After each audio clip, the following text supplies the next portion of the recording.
आज के इस वीडियो का हमारा टॉपिक है electric field intensity due to a uniformly charged circular arc at its centre. चलिए स्टार्ट करते हैं। तो सबसे पहले आप ये देखिए, इस वर्टिकल लाइन के अबाउट सिमेट्री, मतलब जैसा हिस्सा इधर है वैसा हिस्सा इधर है। तो बाई सिमेट्री में ये कह सकता हूं कि जो नेट इलेक्ट्रिक फील्ड आएगी वो डाउनवर्ड ही आनी चाहिए। खैर आसान लफ्जों में कहूं, वर्टिकल से फाई एंगल पे, ये फाई एंगल पे मैंने एक छोटा सा एलिमेंट ले लिया डी फाई, और वही काम हमने यहां भी किया, सिमेट्रिक एलिमेंट यहां पर ले लिया। तो इसकी वजह से जो यहां पे इलेक्ट्रिक फील्ड होगी, ये पॉजिटिव चार्ज है तो पॉजिटिव चार्ज की वजह से अवे होगी। अच्छा, ये भी पॉजिटिव चार्ज है, सेम कॉन्सेप्ट, तो इसकी वजह से भी अवे होगी, तो ये भी डीई होगा। और अगर ये एंगल फाई है तो वर्टिकली अपोजिट ये भी एंगल क्या होगा, फाई होगा।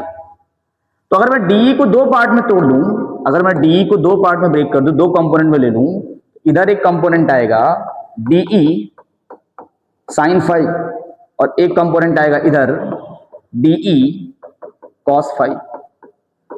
तो वही काम मैं इसके साथ करूं तो ये एंगल भी फाई होगा, तो एक कंपोनेंट आएगा इधर डीई साइन फाई और एक कंपोनेंट आएगा नीचे डीई कॉस फाई। तो आप देख पा रहे हो कि ये कंपोनेंट इक्वल एंड अपोजिट हैं, तो कैंसिल हो जाएंगे, और डीई कॉस फाई कंपोनेंट जो है डाउनवर्ड डायरेक्शन में आ रहा है, ये कंपोनेंट क्या होगा, ऐड हो जाएगा।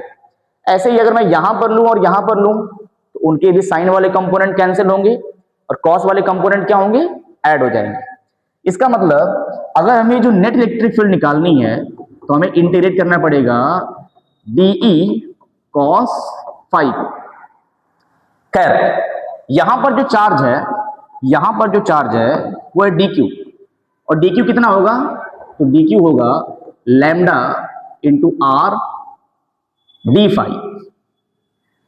ये लेंथ कितनी होगी डीएल, और डीएल होगा आर डी फाई। तो यहां आ जाएगा के डीक्यू आ जाएगा lambda r d phi upon distance का स्क्वायर, तो ये तो रेडियस के बराबर है, तो आ जाएगा आर स्क्वायर और यहां पे आ जाएगा कॉस फाई।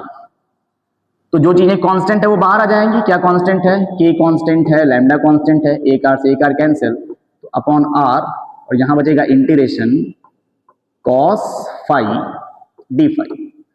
फाई की लिमिट क्या होगी, ये पूरा एंगल 2 थीटा है, तो ये आधा एंगल होगा थीटा, और ये लेफ्ट में है एक क्लॉकवाइज और एक एंटी क्लॉकवाइज है, ये जाएगा माइनस थीटा से लेकर के प्लस थीटा।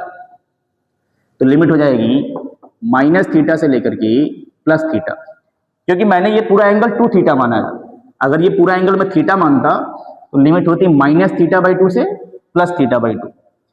कॉस फाई का क्या होता है इंटीग्रेशन, कॉस फाई का होता है इंटीग्रेशन भाई, साइन का होता है डिफरेंशिएशन कॉस, तो कॉस का क्या हो जाएगा इंटीग्रेशन साइन, क्या जाएगा के लैम्डा बाई आर और यहां आ जाएगा साइन फाई, और लिमिट हो जाएगी माइनस थीटा से प्लस थीटा। तो अगर ध्यान से देखिए क्या जाएगा, के लैम्डा बाई आर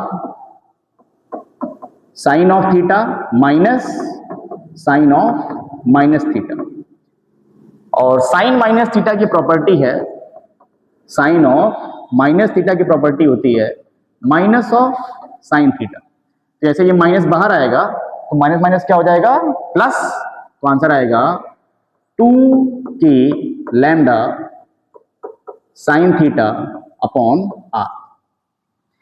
मान लीजिए अगर ये रिंग कंप्लीट होती, अगर ये आर्क कंप्लीट होता तो रिंग होता, और उस केस में जो 2 थीटा है उसकी वैल्यू होती 2 पाई, तो थीटा की वैल्यू क्या हो जाती pi. For a complete ring theta की वैल्यू क्या होती पाई। हमने ये 2 थीटा लिया था तो पूरा एंगल तो 2 पाई होगा, और हमको आधा चाहिए वहां पे, तो पाई हो जाएगा। तो for a complete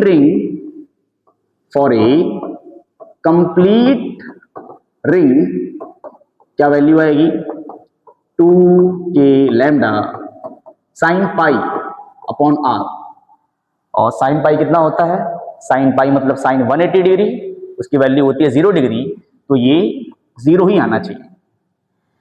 complete ring के डेरिवेशन को हम ऐसे भी समझ सकते हैं। मान लीजिए हमारे पास ये एक रिंग है और इस रिंग को मैं 4 सेक्शन में डिवाइड कर ले रहा हूं। अब ये रिंग जो है ये यूनिफॉर्मली चार्ज्ड है, हर तरफ चार्ज बराबर है, ना कहीं कम ना कहीं ज्यादा। तो अगर ये यूनिफॉर्मली चार्ज्ड है तो इसके सेंटर पे इलेक्ट्रिक फील्ड क्या आनी चाहिए? देखिए अगर यहां पर मैं एक चार्ज ले लूं dq और इसके अपोजिट में ले लूं डायमेट्रिकली अपोजिट पॉइंट, तो यहां पर भी चार्ज हो गया dq, ये डिस्टेंस भी r है, ये डिस्टेंस भी r है, तो इस dq की वजह से यहां पर इलेक्ट्रिक फील्ड होगी de। पॉजिटिव चार्ज है तो अवे, अगर ये नेगेटिव चार्ज होता इसकी वजह से उसी की तरफ होता, और ये भी उतना ही चार्ज है इसकी वजह से भी de, तो ये de तो कैंसिल हो गया। अगर यहां पर मैं dq ले लूं तो इसकी वजह से de, यहां पर dq ले लूं इसकी वजह से de, ये भी कैंसिल हो गया।